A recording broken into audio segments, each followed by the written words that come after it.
আমার মনে হয় তুমি অনেক নার্ভাস। তুমি যে আমাকে লুকায় লুকায় দেখো, এটা কিন্তু আমি ঠিকই বুঝতে পারি। সরি। সরি কেন? আর আর হবে না। দেখো, আমার খুব ভালো লাগতো তুমি যদি নিজে থেকে এসে আমার সাথে কথা বলতো। তোমার সাথে আমার একসাথে ক্লাস হয় না, কেন জানি তোমাকে আমার খুব ভালো লাগছে। তুমি কিন্তু সুপার রান্না করো, I am very impressed. Thank you. তোমার জন্য তো সারা জীবন রান্না করতে আমার কোনো সমস্যা নাই। তোমাকে পার্মানেন্ট বুয়া হিসাবে অ্যাপয়েন্টমেন্ট দিয়ে দিই। তোমার চোখে আমি ছাড়া কিচ্ছু নেই। তুমি কিন্তু তোমার মনের কথাগুলো আমাকে চাইলেই বলতে পারো। পারবো না। যেদিন তুমি তোমার কথাগুলো সবার সামনে আমাকে বলতে পারো না, সেদিন থেকে তুমি আমার নজর না।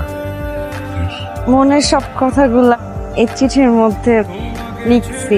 তুমি একটু বইয়ের পরে তুই বাজিতে দিচ্ছ? ও মারে, কি প্রেমের চিঠি!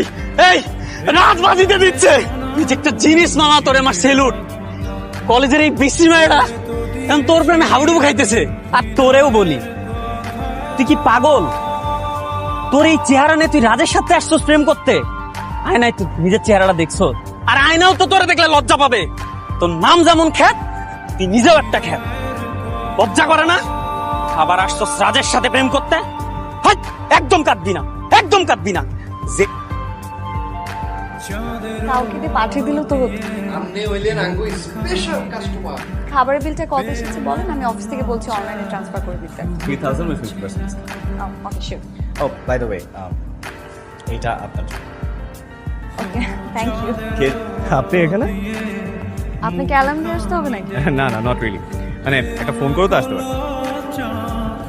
কিন্তু আমি তো আপনার কাছে আসি। আমি এসেছি আপনার রেস্টুরেন্টে কফি খেতে। আপনার কাছে আসলে তো আপনাকে জানিয়ে আসতাম। আপনার মন খারাপ থাকলে আপনাকে আরো বেশি সুন্দর লাগে। আপনার সবকিছুই ঠিক আছে, কিন্তু ব্লাডে একটু হিমোগ্লোবিনটা কম।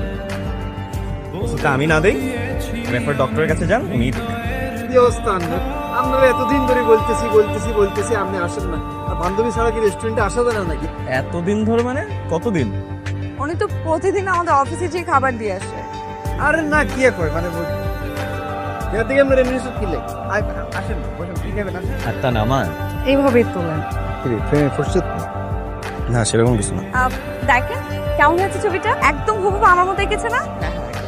ও হচ্ছে আমার কাজিনের ফ্রেন্ড, খুব সুন্দর ছবি আঁকে। আমি তো অনেক খুঁজতেছিলাম যে ওকে পাই না কেন। আজকে রাস্তার মধ্যে ওকে পেয়ে গেলাম, তারপর ধরে নিয়ে আসলাম, বললাম যে তোকে আমি কফি খাওয়াচ্ছি, তুই আমাকে ছবি তুলে দে। এই যে দেখেন কি সুন্দর ছবি এঁকে দিয়েছে। হ্যাঁ, খুব সুন্দর। তোমার ছোট ভাই? হ্যাঁ।